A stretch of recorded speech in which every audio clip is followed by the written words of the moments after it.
Based on NewYorkTimes.com, "We must fight them. Trump goes after conservatives of Freedom Caucus." Washington President Trump declared war on the conservatives of the House Freedom Caucus on Thursday, suggesting Republicans should fight them in the 2018 midterm elections if they do not back his agenda. "The Freedom Caucus will hurt the entire Republican agenda if they don't get on the team, and fast," Mr. Trump said Thursday morning on Twitter, escalating a fight that began when the conservatives from the caucus blocked his Affordable Care Act repeal last Friday. "We must fight them and Dems in 2018. Mr. Trump wrote, apparently making good on suggestions that he would support Republican challengers to lawmakers in his own party who oppose him, a stance advocated by his chief strategist, Stephen K. Bannon. Calls to members of the caucus were not immediately returned. Over the past few days, Mr. Trump has lurched between battering and buttering up conservatives who killed his healthcare overhaul in an agenda-scuttling insurrection that imperils his plans for tax reform and a $1 trillion infrastructure package. On Wednesday, about 18 hours before Mr. Trump's Twitter attack, senior officials from the White House invited 24 leaders from conservative groups for a closed-door session to plot a path ahead. Participants, who were instructed by the organizers of the event not to divulge details of the meeting, or even the groups attending, described the hour-long sit-down as a welcome, but long overdue, policy discussion. It included the candid, polite airing of complaints that they have been largely left out of the loop on major administration decision-making, according to people who attended. The meeting, put together by Mr. Trump's conservative outreach director, Paul Teller, at the request of conservatives, included representatives of the Heritage Foundation, Americans for Limited Government and Judicial Watch, all of whom were critical of some administration policies, including the health bill. Thomas Fitton, the president of Judicial Watch, a conservative legal advocacy group that successfully sued the Obama administration for the release of Hillary Clinton's State Department emails, made a pointed pitch for the release of all documents pertaining to the Russia controversy, according to people who attended the session in the Eisenhower Executive Office building adjacent to the White House. Mr. Fitton, the participants said, told Mr. Teller that Mr. Trump needed to be committed to a policy of extreme transparency about contacts between Russian government officials and Trump associates during the 2016 campaign, including Michael D. Flynn, the former national security advisor, and Jared Kushner, Mr. Trump's son-in-law. He also asked Mr. Teller and other administration officials present to more rapidly approve bottled-up freedom of information requests about Russia and other topics, likening the foot-dragging on legally mandated disclosure to what he said was the Obama administration's flouting of immigration laws. Mr. Teller nodded, took notes, and was non-committal, an activist in attendance said. Rick Manning, a longtime conservative activist and former lobbyist, had worked on setting up the meeting for weeks, but it took on a greater urgency after the healthcare debacle. Mr. Trump's message on Twitter was not impulsive. Mr. Bannon and his staff have been closely monitoring the president's posts and using them as leverage in negotiations.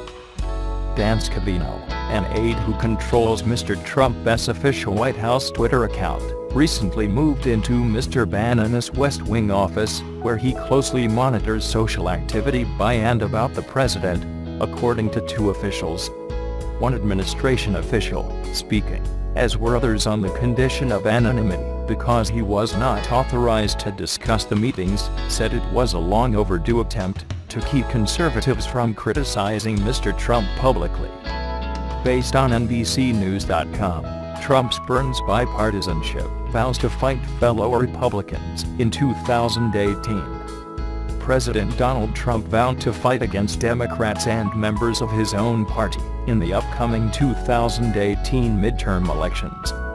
In a tweet on Thursday morning, the president departed from past platitudes about party unity and bipartisan outreach, and instead retreated to his own corner, ready for battle. Asked if this tweet meant the president was advocating for primary challenges to members of his own party's House Freedom Caucus, spokeswoman Sarah Huckabee Sanders told NBC News the tweet speaks for itself. Trump's comment comes after his administration's defeat on a Republican attempt to overhaul health care last week. Despite repeated attempts to cajole House Freedom Caucus members to support the White House-backed cause to repeal and replace Obamacare, the bill never made it to a vote after it was clear it would fail on the floor.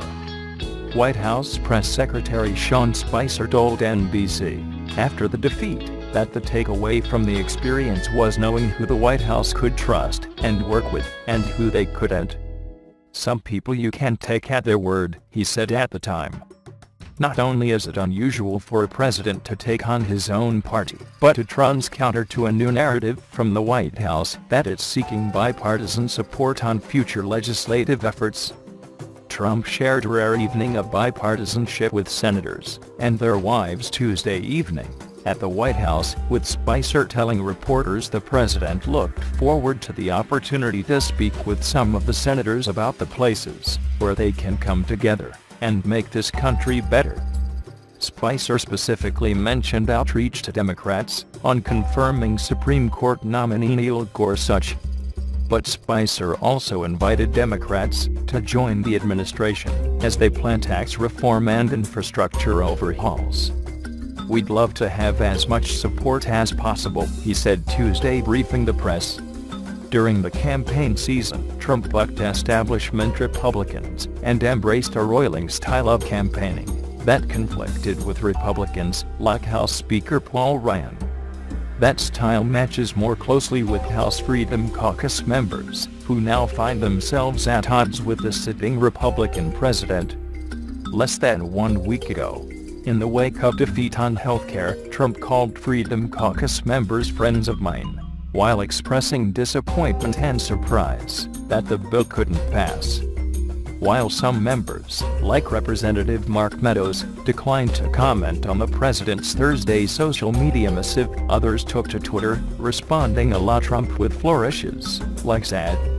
Based on AOL.com, Trump vows to fight Freedom Caucus Republicans and Democrats in 2018 midterms.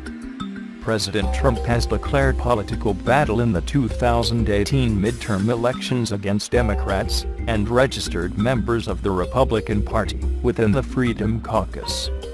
The Freedom Caucus will hurt the entire Republican agenda if they don't get on the team, and fast, Trump said in a Thursday morning tweet. "We must fight them and Dems in 2018. Trump's tweet comes almost 1 full week after House Speaker Paul Ryan pulled the GOP's legislative attempt at repealing and replacing Obamacare with a newly crafted American Health Care Act. Meetings between the Trump administration, Republican leadership, and their more conservative colleagues in the Freedom Caucus were frequent last week, but Ryan was unable to get a firm vote count and proceeded to call the president, relaying his course of action in pulling the bill from the House floor.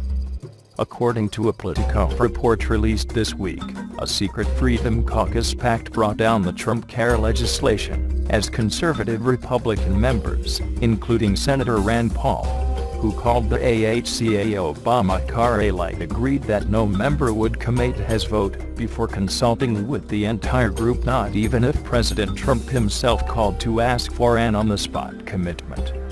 Trump's approval rating sank to 2 separate record low points over the course of the past week. In the wake of his public approval slump, the president is likely emboldened by these numbers to codify his ability to move campaign promises through Congress with a solid Republican majority in Congress. This is not the president's first reference to midterm elections, during which 33 Senate seats and all 435 House seats are up for re-election.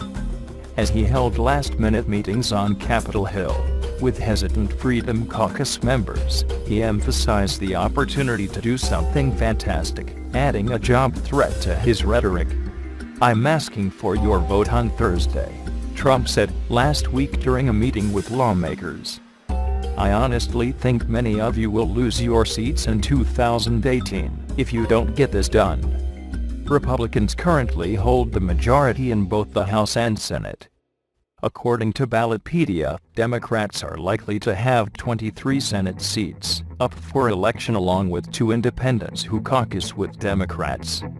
Republicans are expected to have 9 seats up for election, including a special election in Alabama. We were a 10-year opposition party where being against things was easy to do.